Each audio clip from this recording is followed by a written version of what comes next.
ആകാശവാണി. നമസ്കാരം. പ്രത്യേക വാർത്താ ബുള്ളറ്റിൻ വായിക്കുന്നത് ഗോപകുമാർ. കോവിഡ് വാക്സിൻ വിതരണത്തെക്കുറിച്ചുള്ള വിലയിരുത്തലിനായി പ്രധാനമന്ത്രി നരേന്ദ്രമോദി നാളെ മുഖ്യമന്ത്രിമാരുമായി സംവദിക്കും. നാളെ വൈകുന്നേരം വീഡിയോ കോൺഫറൻസിംഗിലൂടെയായിരിക്കും കൂടിക്കാഴ്ച. രാജ്യത്ത് ഈ മാസം 16 മുതൽ വാക്സിൻ വിതരണം ആരംഭിക്കാനാണ് തീരുമാനം. ആരോഗ്യ പ്രവർത്തകരും മുൻനിര കോവിഡ് പോരാളികളും ഉൾപ്പെടെ 3 കോടി ആളുകൾക്കാണ് ആദ്യഘട്ടത്തിൽ വാക്സിൻ നൽകുക. തുടർന്ന് 50 വയസ്സിന് മുകളിൽ പ്രായമുള്ളവർക്കും 50 വയസ്സിൽ താഴെ പ്രായമുള്ള ഗുരുതരമായ രോഗാവസ്ഥകൾ ഉള്ളവർക്കും വാക്സിൻ നൽകും. കോവിഡ് വാക്സിനേഷൻ വിജയകരമാക്കാൻ കർമ്മ പദ്ധതി തയ്യാറാക്കിയതായി ആരോഗ്യമന്ത്രി കെ ശൈലജ. സംസ്ഥാനത്ത് 133 കേന്ദ്രങ്ങളിൽ വാക്സിൻ നൽകും. പിന്നീട് കൂടുതൽ കേന്ദ്രങ്ങൾ സജ്ജമാക്കും. കൂടുതൽ വിവരങ്ങളുമായി സുവർണ. കോവിഡ് വാക്സിൻ എത്തുന്ന മുറയ്ക്ക് കൃത്യമായി വിതരണം ചെയ്ത് വാക്സിനേഷൻ വിജയിപ്പിക്കുന്നതിനുള്ള കർമ്മ പദ്ധതിയാണ് ആരോഗ്യവകുപ്പ് ആവിഷ്കരിച്ചിട്ടുള്ളത്. ഇതിനായി സജ്ജീകരിച്ച 133 കേന്ദ്രങ്ങളിൽ ഏറ്റവും കൂടുതൽ കേന്ദ്രങ്ങളുള്ളത് എറണാകുളം ജില്ലയിലാണ്. ഒരു കേന്ദ്രത്തിൽ ഒരു ദിവസം 100 പേർക്ക് വാക്സിൻ നൽകുന്നതിനുള്ള സൌകര്യങ്ങളാണ് ഒരുക്കുന്നത്. കോവിഡ് മാനദണ്ഡങ്ങൾ പാലിച്ച് സജ്ജീകരിക്കുന്ന ഈ കേന്ദ്രങ്ങളിൽ waiting area, vaccination room, observation room എന്നിവയുണ്ടാകും. ആരോഗ്യമേഖലയിലെ ഡോക്ടർമാർ, നഴ്സുമാർ, മറ്റു ജീവനക്കാർ തുടങ്ങി എല്ലാത്തരം ജീവനക്കാരെയും ഉൾക്കൊള്ളിച്ചുകൊണ്ടായിരിക്കും വാക്സിൻ നൽകുക. ഓരോ ജില്ലയിലും ജില്ലാ കളക്ടർമാർക്കായിരിക്കും വാക്സിനേഷന്റെ ചുമതല. ജില്ലകളിൽ വാക്സിനേഷൻ പ്രവർത്തനങ്ങൾ ഏകോപിപ്പിക്കുന്നതിന് കൺട്രോൾ റൂം തുടങ്ങും. കോവിഡ് വാക്സിനേഷനായി സംസ്ഥാനത്ത് ഇതുവരെ 3,58,574 പേരാണ് രജിസ്റ്റർ ചെയ്തത്. News desk Akashvani. സംസ്ഥാനത്ത് ഇന്ന് 4,545 പേർക്ക് കോവിഡ് സ്ഥിരീകരിച്ചു. 4,659 പേർ രോഗമുക്തി നേടി. 23 മരണങ്ങളും ഇന്ന് സ്ഥിരീകരിച്ചു.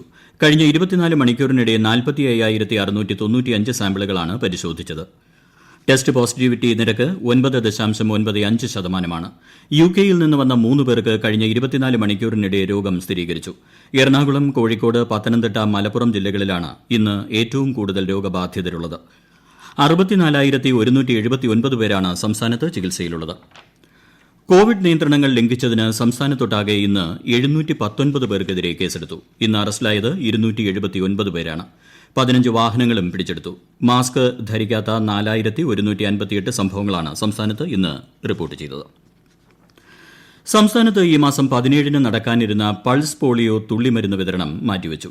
കോവിഡ് വാക്സിൻ വിതരണം നടക്കാനിരിക്കുന്ന സാഹചര്യത്തിലാണ് നടപടി. കേന്ദ്ര ആരോഗ്യ മന്ത്രാലയം ഇത് സംബന്ധിച്ച നിർദ്ദേശം നൽകിയിരുന്നു. പുതുക്കിയ തീയതി പിന്നീട് അറിയിക്കും. മുൻ രാഷ്ട്രപതി പ്രണബ് മുഖർജിക്കും അന്തരിച്ച ചങ്ങനാശ്ശേരി MLA CF തോമസിനും കേരള നിയമസഭ നാളെ ചരമോപചാരം അർപ്പിക്കും. നിയമസഭയുടെ 22ാം സമ്മേളനം ഗവർണറുടെ നയപ്രഖ്യാപന പ്രസംഗത്തോടെ വെള്ളിയാഴ്ചയാണ് ആരംഭിച്ചത്. മറ്റന്നാൾ മുതൽ ഗവർണർക്കുള്ള നന്ദി പ്രമേയത്തിന്മേൽ ചർച്ച നടക്കും. ഈ മാസം 15-ന് ധനമന്ത്രി തോമസ് ഐസക് സംസ്ഥാന ബജറ്റ് അവതരിപ്പിക്കും. വിദേശത്തുള്ള ഇന്ത്യൻ പൌരന്മാരുടെ കാലാവധി തീർന്ന അന്താരാഷ്ട്ര ഡ്രൈവിംഗ് പെർമിറ്റ് പുതുക്കി നൽകുന്നത് സംബന്ധിച്ച് കേന്ദ്ര സർക്കാർ വിജ്ഞാപനം പുറപ്പെടുവിച്ചു. നിലവിൽ ഇത് സംബന്ധിച്ച സൌകര്യം ഇല്ലാത്ത സാഹചര്യത്തിലാണ് തീരുമാനം. പുതിയ ഭേദഗതിയിലൂടെ ഇന്ത്യൻ പൌരന്മാർക്ക് വിദേശത്തുള്ള ഇന്ത്യൻ എംബസികൾ, മിഷനുകൾ എന്നിവ വഴി പുതുക്കലിനായി അപേക്ഷിക്കാൻ കഴിയും. അവിടെ നിന്ന് ഈ അപേക്ഷകൾ ഇന്ത്യയിലെ വാഹൻ പോർട്ടലിലേക്ക് കൈമാറും. ബന്ധപ്പെട്ട ഉദ്യോഗസ്ഥർ അപേക്ഷ പരിഗണിച്ച് പെർമിറ്റ് തപാലിലൂടെ അയച്ചു നൽകും. കടയ്ക്കാവൂരിൽ മകനെ അമ്മ പീഡിപ്പിച്ചതായി പറയപ്പെടുന്ന സംഭവം ദക്ഷിണ മേഖല IG ഹർഷിത അട്ടല്ലൂരി അന്വേഷിക്കും. സംസ്ഥാന പോലീസ് മേധാവി ലോക്നാഥ് ബെഹ്റയാണ് ഇക്കാര്യം അറിയിച്ചത്. ഈ വർഷത്തെ മകരവിളക്കിനായുള്ള ഒരുക്കങ്ങൾ ശബരിമലയിൽ പൂർത്തിയായി. ആയിരക്കണക്കിന് അയ്യപ്പ ഭക്തർക്ക് വേണ്ട സൌകര്യങ്ങൾ ഇതിനകം ക്രമീകരിച്ചു കഴിഞ്ഞു. വ്യാഴാഴ്ചയാണ് മകരവിളക്കും തിരുവാഭരണം ചാർത്തിയുള്ള ദീപാരാധനയും. അതേസമയം മതസൌഹാർദ്ദത്തിന്റെ പ്രതീകമായ എരുമേലി ചന്ദനക്കുടം കോവിഡ് നിയന്ത്രണങ്ങൾ പാലിച്ച് ആചാരം മാത്രമായി ഇന്ന് നടന്നു. വൈകിട്ട് 7 മണിയോടെ എരുമേലി നൈനാർ മസ്ജിദിൽ നിന്ന് ആരംഭിച്ച ഘോഷയാത്ര 10 മണിയോടെ ജമാഅത്ത് അങ്കണത്തിൽ സമാപിക്കും. എരുമേലി പേട്ടതുള്ളൽ നാളെയാണ് നടക്കുക. അമ്പലപ്പുഴ, ആലങ്ങാട് സംഘങ്ങളിൽ നിന്നായി 50 പേർ വീതമാകും ഇതിൽ പങ്കെടുക്കുക. കേരളത്തിലെ സഞ്ചാരികളുടെ പറുദീസയായ മൂന്നാറിലെത്തുന്ന വിനോദസഞ്ചാരികൾക്കായി KSRTC നടപ്പാക്കിയ സ്ലീപ്പർ ബസിനും സൈറ്റ് സീയിംഗ് സർവീസിനും മികച്ച പ്രതികരണം. ദിവസേന 100 രൂപ നിരക്കിലാണ് സ്ലീപ്പർ ബസ് താമസ സൌകര്യം നൽകുന്നത്.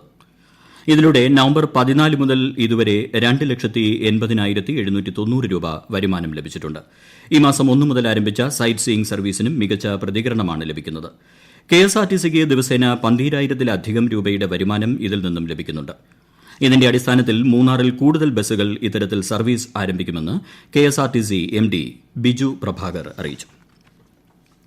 ഇടതുമുന്നണിയിൽ നിന്ന് ഒരു പാർട്ടിയും വിട്ടുപോകരുതെന്നാണ് ആഗ്രഹമെന്ന് കേരള കോൺഗ്രസ് എം നേതാവ് ജോസ് കെ മാണി. മുന്നണിയിൽ സീറ്റ് വിഭജന ചർച്ച തുടങ്ങിയിട്ടില്ലാത്തതിനാൽ പാലാ സീറ്റ് സംബന്ധിച്ച് അഭിപ്രായം പറയുന്നതിൽ അർത്ഥമില്ലെന്നും ജോസ് കെ മാണി കോട്ടയത്ത് പറഞ്ഞു.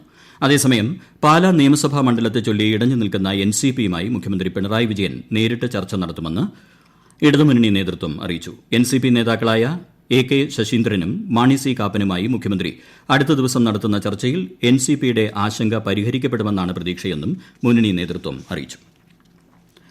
വയനാട് പുൽപ്പള്ളി കൊളവള്ളി ജനവാസ കേന്ദ്രത്തിൽ ഇറങ്ങിയ കടുവയ്ക്കായുള്ള തിരച്ചിലിനിടെ ചെതലയം റേഞ്ചർ ശശികുമാറിനെ കടുവ ആക്രമിച്ചു. 2:45 കൊളവള്ളിയിലെ സ്വകാര്യ വ്യക്തിയുടെ തോട്ടത്തിൽ വെച്ചാണ് ആക്രമണമുണ്ടായത്. ആക്രമണത്തിൽ പരിക്കേറ്റ റേഞ്ചറെ ബത്തേരിയിലെ ആശുപത്രിയിലേക്ക് മാറ്റി. ഇന്ന് രാവിലെ മുതൽ പ്രദേശത്തെ വീടുകൾക്ക് സമീപത്ത് വരെ കടുവയുടെ സാന്നിധ്യമുണ്ടായതോടെ വനം വകുപ്പ് എത്തി തിരച്ചിൽ നടത്തുന്നതിനിടെയാണ് ആക്രമണം ഉണ്ടായത്.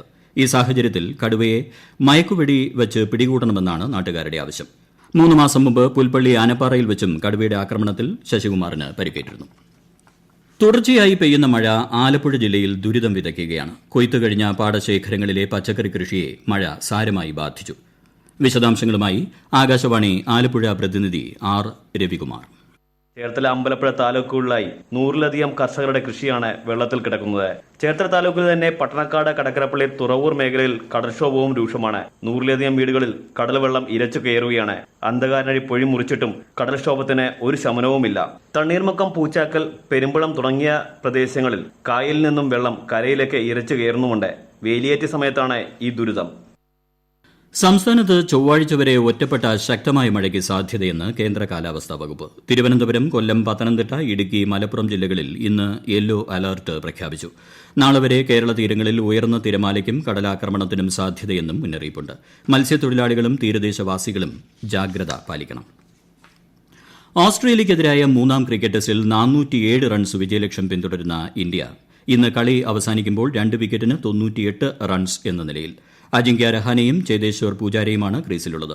രോഹിത് ശർമ്മയും ശുഭ്മാൻ ഗില്ലും പുറത്തായി. 6 വിക്കറ്റിന് 312 റൺസ് എന്ന വലിയ സ്കോറോടെയാണ് ഓസ്ട്രേലിയ ഇന്ന് 2-ാം ഇന്നിംഗ്സ് ഡിക്ലെയർ ചെയ്തത്. ISL 2-ാം മത്സരത്തിൽ കേരള ബ്ലാസ്റ്റേഴ്സ് ജംഷഡ്പൂരിനെ നേരിടുന്നു. കളി 79 മിനിറ്റ് പിന്നിടുമ്പോൾ ഇരു ടീമുകളും ഓരോ ഗോൾ വീതം നേടിയിട്ടുണ്ട്. ചെന്നൈയിൻ FCയും ഒഡീഷ FCയും തമ്മിൽ നടന്ന ആദ്യ മത്സരം ഗോൾ രഹിത സമനിലയിൽ പിരിഞ്ഞു. വിജിലൻസ് ആൻഡ് ആന്റി കറപ്ഷൻ ബ്യൂറോയുടെ തിരുവനന്തപുരത്തെ ഓഫീസ് സമുച്ചയങ്ങളുടെ ശിലാസ്ഥാപന കർമ്മം മുഖ്യമന്ത്രി പിണറായി വിജയൻ നാളെ വീഡിയോ കോൺഫറൻസിംഗ് മുഖേന നിർവഹിക്കും. സർക്കാർ മുട്ടത്തറയിൽ അനുവദിച്ച സ്ഥലത്താണ് ഓഫീസ് സമുച്ചയങ്ങൾ നിർമ്മിക്കുന്നത്. നിലവിൽ വാടക കെട്ടിടങ്ങളിലാണ് ഈ ഓഫീസുകൾ പ്രവർത്തിച്ചു വരുന്നത്. കേരള ടൂറിസത്തിന് അന്താരാഷ്ട്ര തലത്തിൽ പ്രശസ്തി നേടിക്കൊടുത്ത ഉത്തരവാദിത്ത ടൂറിസം പദ്ധതി മാതൃകയാക്കാൻ മധ്യപ്രദേശ് സർക്കാരിന്റെ തീരുമാനം. ഇതുമായി ബന്ധപ്പെട്ട ധാരണാപത്രം ബുധനാഴ്ച കൈമാറും. ഉത്തരവാദിത്ത ടൂറിസം പദ്ധതികൾ നേരിട്ട് കണ്ട് പഠിക്കാനും ധാരണാപത്രം കൈമാറുന്നതിനുമായി മധ്യപ്രദേശ് ടൂറിസം സാംസ്കാരിക വകുപ്പ് മന്ത്രി ഉഷ താക്കൂറിന്റെ നേതൃത്വത്തിലുള്ള 13-അംഗ സംഘം ചൊവ്വാഴ്ച മുതൽ 7 ദിവസം കേരളത്തിൽ പര്യടനം നടത്തും. കേരളത്തിലെ ഉത്തരവാദിത്ത ടൂറിസം മിഷൻ മധ്യപ്രദേശിൽ പദ്ധതി നടപ്പാക്കും. ലക്ഷദ്വീപിലെ ഏതെങ്കിലും ദ്വീപുകളിൽ ദ്വീപ് നിവാസികളായ വ്യക്തികൾ സർക്കാർ അധീനതയിലുള്ള ഭൂമിയിൽ താമസിച്ചു വരികയോ കൈവശപ്പെടുത്തി വയ്ക്കുകയോ നിർമ്മാണ പ്രവർത്തനങ്ങൾ നടത്തുകയോ ചെയ്തിട്ടുണ്ടെങ്കിൽ ഈ മാസം 13-ന് മുൻപായി അവ പൊളിച്ചു നീക്കാൻ നിർദ്ദേശം. അല്ലാത്തപക്ഷം അഡ്മിനിസ്ട്രേഷൻ അവ പൊളിച്ചു നീക്കുകയും കയ്യേറ്റത്തിന് തുല്യമായി കണക്കാക്കി നിയമ നടപടികൾ സ്വീകരിക്കുമെന്നും ലക്ഷദ്വീപ് ജില്ലാ കളക്ടറേറ്റ് ഉത്തരവ് പുറപ്പെടുവിച്ചു.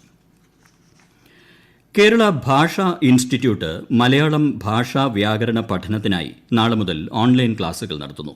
മലയാളം വ്യാകരണത്തിൽ പ്രഗത്ഭരായ doctor Naduvattam Gopalakrishnan, professor Ramachandran Pillai, doctor P. Soman തുടങ്ങിയ അധ്യാപകരാണ് ക്ലാസുകൾ നയിക്കുന്നത്. വിവിധ മത്സര പരീക്ഷകളും മറ്റു പരീക്ഷകളും എഴുതുന്നവർക്ക് വേണ്ടിയും വിദ്യാർത്ഥികൾക്കും പൊതുജനങ്ങൾക്കും ഉപയോഗപ്രദമാകുന്ന ക്ലാസുകൾ എല്ലാ ദിവസവും വൈകുന്നേരം 6:30 മുതൽ 8 മണി വരെയാണ്. വ്യാവസായിക പരിശീലന വകുപ്പിന് കീഴിലുള്ള ITIകൾ നാളെ മുതൽ തുറന്നു പ്രവർത്തിക്കും. ഒരേ സമയം 50% ട്രെയിനുകൾക്ക് മാത്രമായിരിക്കും പരിശീലനം. കോവിഡ് മാനദണ്ഡങ്ങൾ കൃത്യമായി പാലിക്കുന്നുണ്ടെന്ന് സ്ഥാപന മേധാവികൾ ഉറപ്പുവരുത്തണം. വിവിധ ഉത്തരേന്ത്യൻ സംസ്ഥാനങ്ങളിൽ ശീതതരംഗം അനുഭവപ്പെടുന്നു. അന്തരീക്ഷ താപനില 3 ഡിഗ്രി മുതൽ 5 വരെ താഴുമെന്നാണ് കാലാവസ്ഥാ മുന്നറിയിപ്പ്. ശീതതരംഗം 5 ദിവസം വരെ തുടരാൻ സാധ്യതയുണ്ട്. പ്രത്യേക വാർത്താ ബുള്ളറ്റിൻ കഴിഞ്ഞു. ആകാശവാണി വാർത്തകളും വാർത്താ അധിഷ്ഠിത പരിപാടികളും all India radio news Thiruvananthapuram എന്ന യൂട്യൂബ് ചാനലിൽ ലഭ്യമാണ്. കൂടുതൽ വാർത്തകൾക്കായി @all India radio news Thiruvananthapuram എന്ന ഫേസ്ബുക്ക് പേജും @AIR_news_TVM എന്ന ട്വിറ്റർ ഹാൻഡിലും സന്ദർശിക്കുക. അടുത്ത വാർത്താ പ്രക്ഷേപണം നാളെ രാവിലെ 6:45.